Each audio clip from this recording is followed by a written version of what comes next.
Social Strategy Podcast, episode 73. Welcome to the Social Strategy Podcast, where it's all about making the most of your business with smart tips on what's working now in social media, online business, and good old-fashioned networking. And now your host, who's also known as Ross PR on Twitter, Vernon Ross. Hey everyone, this is Vernon Ross, and welcome to the Social Strategy Podcast, bringing you the best in online business, social media, and good old-fashioned networking. And guys, Chief Revenue Officer Jeff Herrmann is one of those people in content marketing that you really should be listening to. He's got a great podcast. It's publishorperish.fm, and it's an interesting podcast because they go over everything that you want to learn from a content marketing perspective. They talk a lot about LinkedIn. There's some really interesting stuff about the LinkedIn Social Selling Index that in the last, I think, one or two episodes ago that I wasn't even aware of and decided to kind of run through. So that was interesting. Jeff's background is amazing. He worked at Nielsen for years. He was involved with some of the stuff with video games. I mean, just anything with tracking what people are doing online and in print. And I'm not sure what else they track at Nielsen, but all of the stuff they track at Nielsen, that's what he was doing. He even is one of a patent holder, which I found a little surprising. And I'm like, oh, that's interesting. Maybe we'll get into a little bit of that. So Jeff, welcome to the show, man. I can go on and on. Your bio is amazing. No, thanks, Vernon. I appreciate it. Yeah, it's surprising. A sales guy with a patent? What's that? Well, I brought the beer to the planning party. Well, hey, that's all you got to do, right? Absolutely. Yeah, create inebriated. That's right.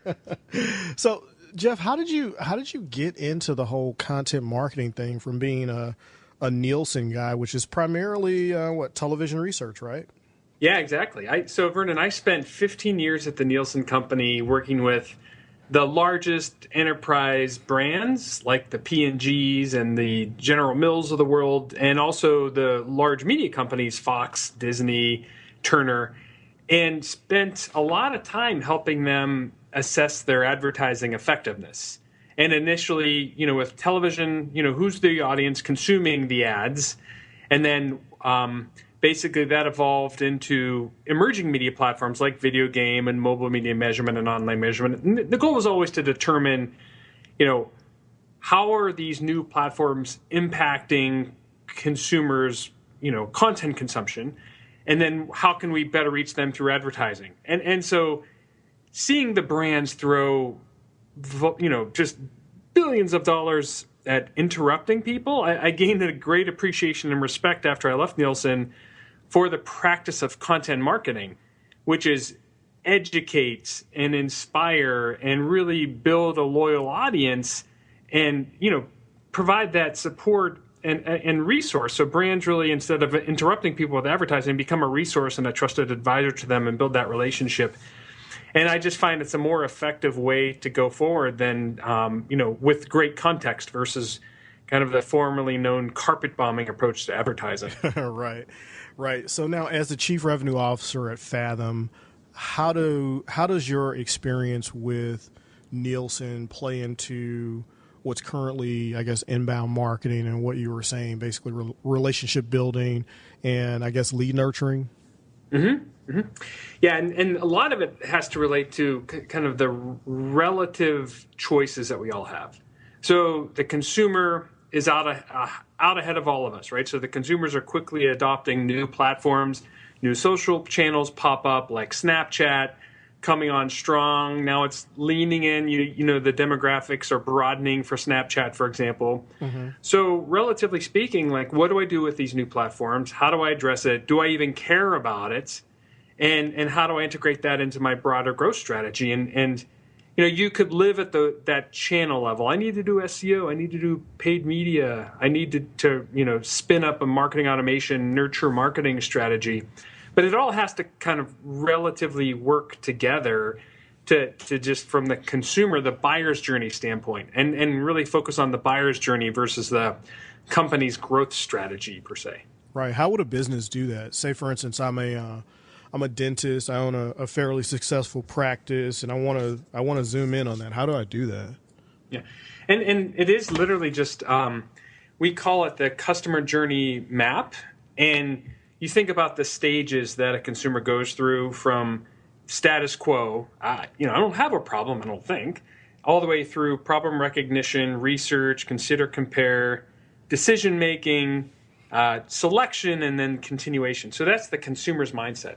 Mm-hmm. And it's gone from, that linear fashion to this high degree of, it's a very nonlinear process these days. And we have a company that starts with a G and ends with an oogle to thank for that. So right. To the extent that volumes of information are available online, we have to basically be there and teach when customers are learning. And that's what it all boils down to. If you're a brand or you're a company, you need to teach when customers are learning, and it's no longer just capturing demand. It's getting prior to that, to kind of in that awareness phase or that status quo phase. As individuals, what kind of content can you produce on a consistent basis to be there when that person has that indication of a need? And that's that's the whole trick to content marketing.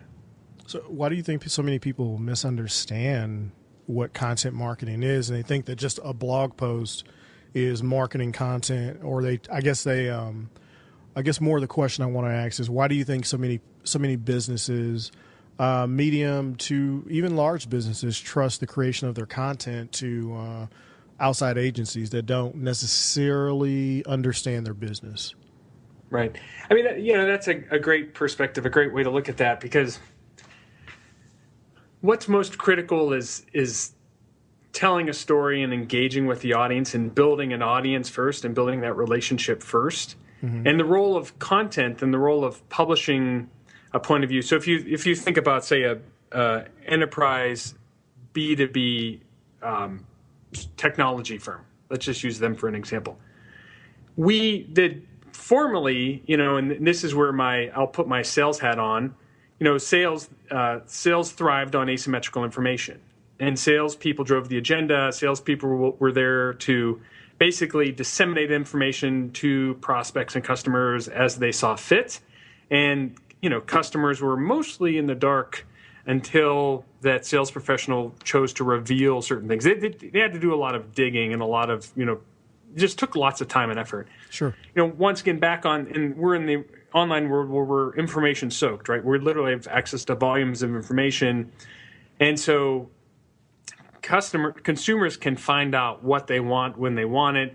And it's up to the sales professional to curate that information and really filter out a lot of the noise and a lot of the bad content, and really focus on, surfacing good content, be it industry insights. And this is the trick with content marketing, is it's not, in the history of sales, it's about the product. It's pitching product features and benefits. We should focus on solutions and just more broadly educating the customer on how to, the positive impact of investing in this area. So it's a perspective that really is formed by being a teacher and curator, and not necessarily being, an agent of the product, if you will.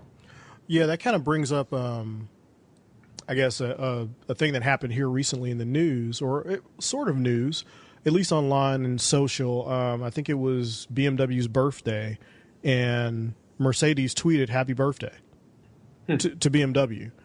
And right. They immediately got this huge bump in social, and everyone was talking about how a competitor, paid attention and acknowledged another competitor. But I guess the underlying benefit of doing that is that it shows that it's not necessarily just competition, and people can trust that brand more, which may drive more traffic back to the Mercedes-Benz website.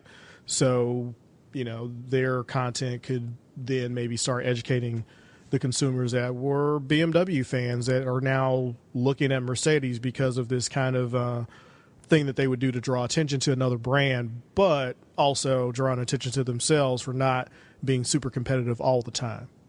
Right. If that makes any sense. It does. I mean, that's a beautiful strategy, because the reality is there is competition out there, and they all can compete on their merits and not view their brand in isolation. I think they built a lot of trust and credibility, and they gave consumers, they got into that mind share and that perspective, and those are the types of strategies we need these days. It's not, we're not necessarily competing against other customers or other companies in many cases. We're competing against the status quo. And that's why, in head-to-head, there are so many choices, and it's a function of what's your denominator, right? What's the competition? And is the competition that other car brand, or is it ride sharing? Is it autonomous vehicles? And oh, right. You know what I mean? So it's just peeling that back, and that's really how we have to think more broadly these days. That's interesting that you brought that up. That really is interesting. So when you start talking about building trust, and I guess building trust in a brand, or building trust in a company, or just as a person who may be a blogger that wants to build more trust and build that audience, so that when they have something to offer, whether that's a service, whether that's an affiliate program or something like that, of course, inbound content is the way to get people there. They sign up for your email list because you have some lead magnet or something like that on your site that's going to teach them something. I noticed something that you were doing on Twitter, and I haven't seen very many people doing this, is that you're leaving video tweets. Mm-hmm. Do you think that that's an effective way to do content marketing without it necessarily being text? Because I think that's a misconception that, oh my God, I've got to write a 5,000 word blog post now, once a week in order to drive content for people to find me. Yeah. I mean, look, it's effective for me, and that's because I'm a frustrated blogger. So when I launched my YouTube channel quite a while ago, I did it because I tried to blog, I tried to write. My wife is a wonderful writer. She can express herself succinctly, clearly, and it's compelling. And she does it like in a snap, and it drove me crazy because I struggle with that. I have to literally write on a whiteboard, and it's tedious. It's a lot of effort. And so I thought, geez, you know what? Let's just use video and audio platforms, leverage my strengths as a communicator. I'm going to use video on audio platforms, and I'm going to break through. And that's where, everyone, for those writers that are talented writers, keep writing. That's an effective way. People, that's the standard way in which to capture leads and engage. But for those of us that would prefer more dynamic situations, and you want to scale your charisma, I'm all in on video. And I do. My personal passion is helping everyone embrace the opportunity in video publishing today, because not only is it easier for someone like me, for example, who just isn't as talented as a writer, it's actually more impactful, and it's a more visceral way to break through. And I get so many, because I do it on a consistent basis, so many comments, hey, you're just like you are in the videos. When we finally end up talking, it's like, yeah, I'm just being me, I'm being authentic, and I'm trying to share what I know, trying to help out. And that fast tracks trust and credibility. So I get farther along faster with relationships because they know I'm just authentically there to share and help, and I do it in a public way. Right. So when people are thinking about, okay, I need to build this database, or I need to build this content, all this content on my site or on my blog, whether it's B2B or B2C. Mm-hmm. What platforms would you recommend for, B2B sales, and they're trying to figure out how to appeal to their customer base and what kind of video content they should be putting out there? How would you recommend that somebody go about that that's in a B2B situation? Yeah, that's a great question, Vernon. And the answer to that is, it depends, of course, but right. I encourage everyone to go through the process of developing a content marketing strategy and mission statement. And then from there, if you have, I've leaned in, I'm great friends with Joe Polizzi at the Content Marketing Institute, and I leverage a lot of their resources, and this is their approach, the content marketing mission statement. Who's the target, what's delivered, and what's the outcome for the audience? And that strategy, so that the broad strategy of goal setting and the mission statement ends up governing your overall marketing program. And then everything you do is consistent from that government. So then once you have the mission statement, what are your editorial themes? And then from there, what are your content assets you create and the channels you activate? And so, I can use myself as a personal example. I tried Snapchat. I don't touch it. Well, my audience isn't there, so I don't care, right? And Right. My audience, they're innovative and scale-seeking sales leaders and CMOs. So they tend to skew 30 plus, and I largely rely on LinkedIn as my main engagement platform, second followed by Twitter, with all fed from my source content repository of my YouTube channel and my podcast on iTunes. Mm-hmm. And it's an interesting, literally I have almost like a matrix or a table set up where I have my engagement platforms and my source content, and you have to do the sharing and repurposing, and I have a process I've worked out literally on a daily basis, how and where to share and what images break through. And it's not that hard. It's just a process, and that's one of the keys too, is to have a process, because to write it down, steps 1 through 10, follow the process, and then refine the process. Because if there's never a process, you really never know what to fix other than just using your gut, So it just keeps you, once again, focused on what are the broader goals that you want to accomplish. Right. I think that's probably why so many marketers, blogger, everyone's a marketer, whether you like it or not. So There, I said it.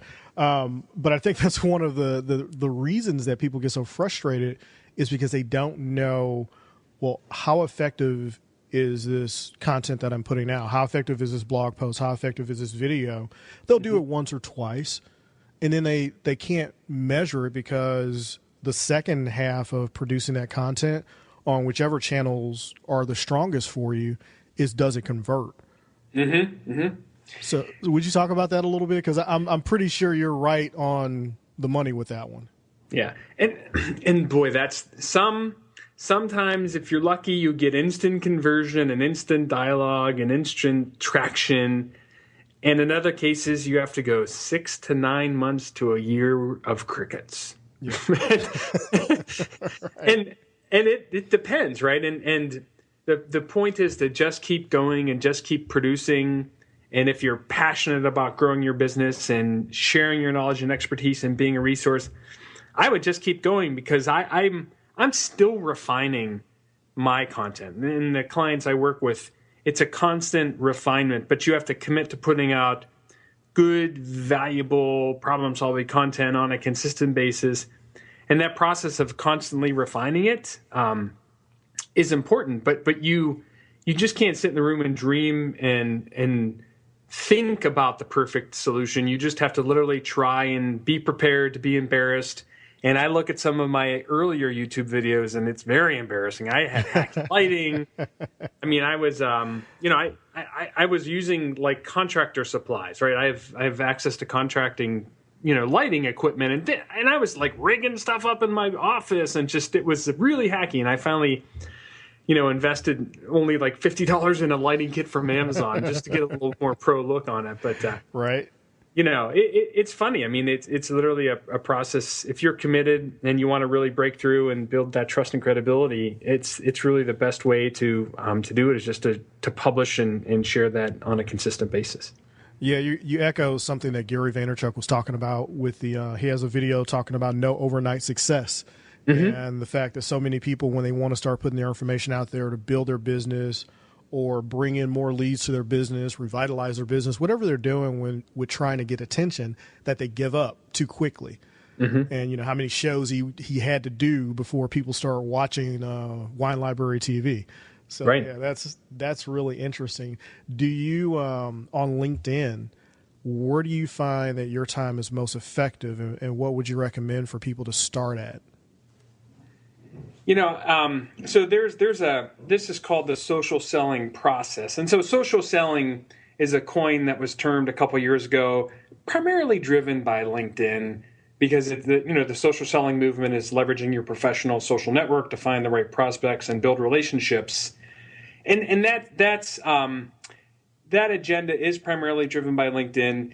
And the goal there is to really just, with higher degrees of context and relevance, you can observe other people's social profiles and social interaction and social sharing, and then use that information to, quite frankly, to your advantage, to just find out more about them. And hey, if we're if you're going to meet up with someone, you want to dig it a little bit, get a little more context into their background so you can have a place to start conversationally. So that's kind of the low level, and where the social selling movement is today is just observing other people's profiles and participating in dialogue. And so the notion of liking, sharing, retweeting, just giving people a little social love is where a lot of the industry is today.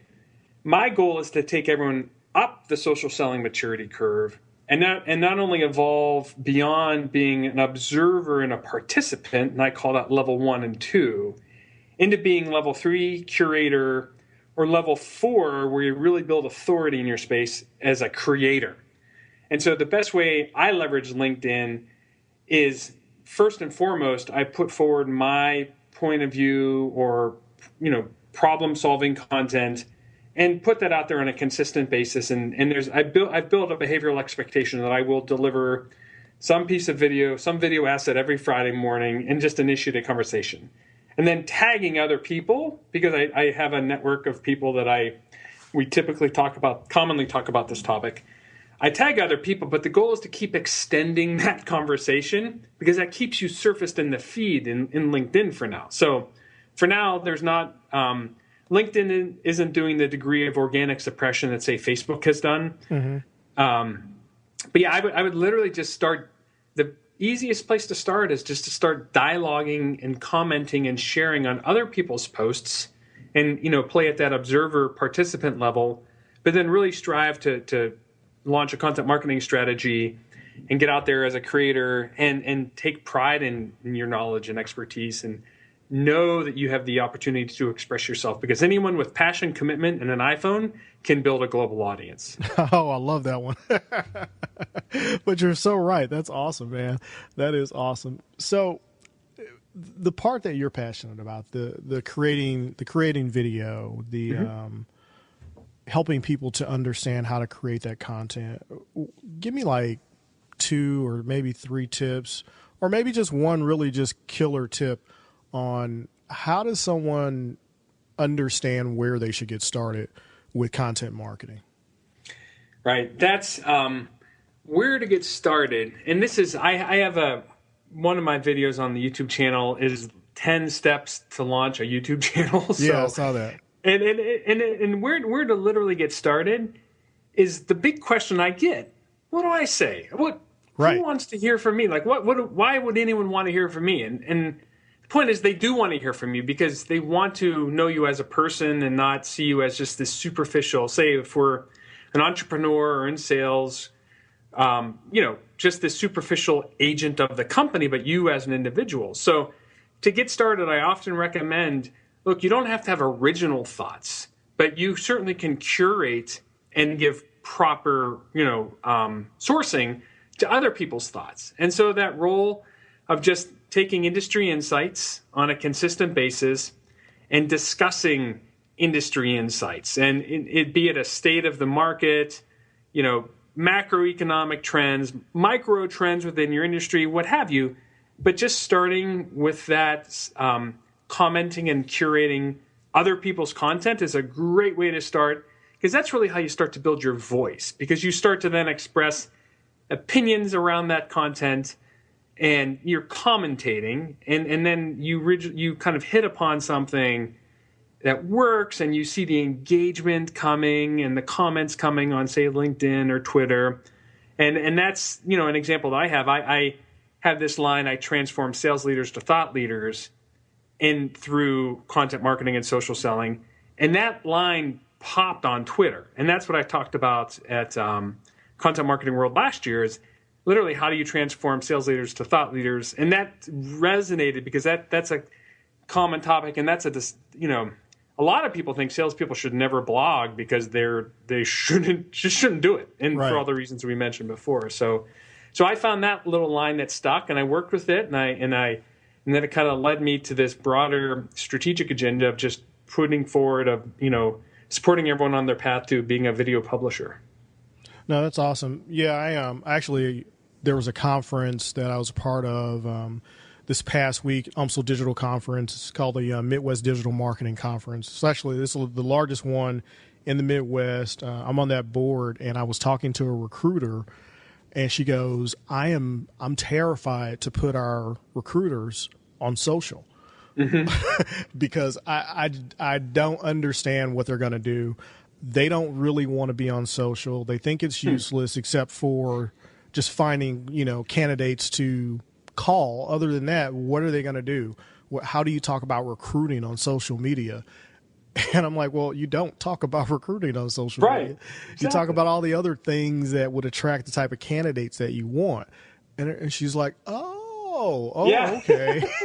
So they don't have to talk about recruiting and the job. I'm like, no. You can post a job every now and then, but you really want to talk about the other things around the candidates that you're trying to attract. So maybe curating some content from programmers or other people that are active in that technology space that are talking about JavaScript or SEO or whatever it is that you want to talk about from a technical standpoint. Have your recruiters curate that stuff so that people are following them and then talking about it. And that's how you do it.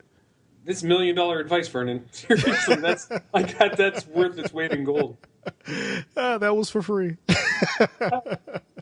How funny. Well, Jeff, as we're coming up on the 30 minutes, I know that you have a very busy schedule, and I do appreciate you coming on and talking to us on the podcast, especially about content marketing, because I think it's vitally important and it's part of the whole picture.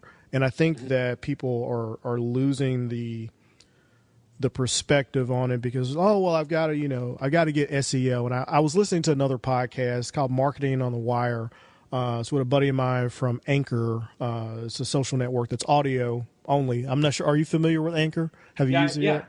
I haven't used it yet, but I think I'm going to check it out. Oh, it is such a good platform. But Dan's podcast, they were talking about the whole picture of how content marketing and SEO are pretty much hand in hand because everyone is searching for everything and people are concerned about ranking for keywords when those keywords aren't performing and they're not driving people back to the website anyway, but they don't now rank for this, this search term.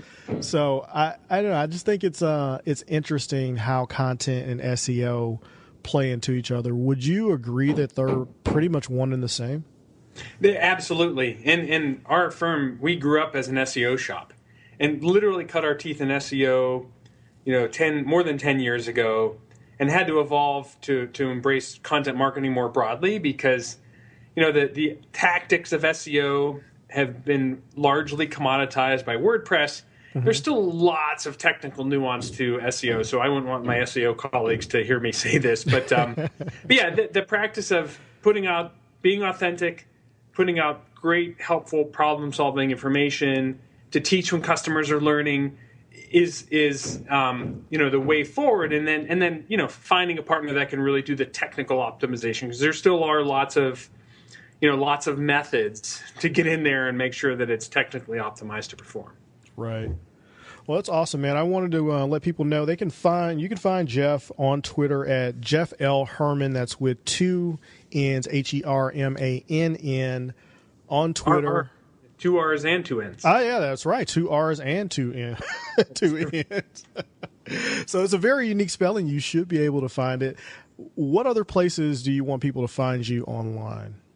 No, thanks. I appreciate it. I'm definitely I accept many LinkedIn connections. So Jeff Leo Herrmann is my how I'm found on social, and LinkedIn is really a great place to connect. And also the website where I host my podcast is publishorperish.fm as in Frank Mary. Cool. Jeff's also going to be speaking at DOYO. That's coming up in August.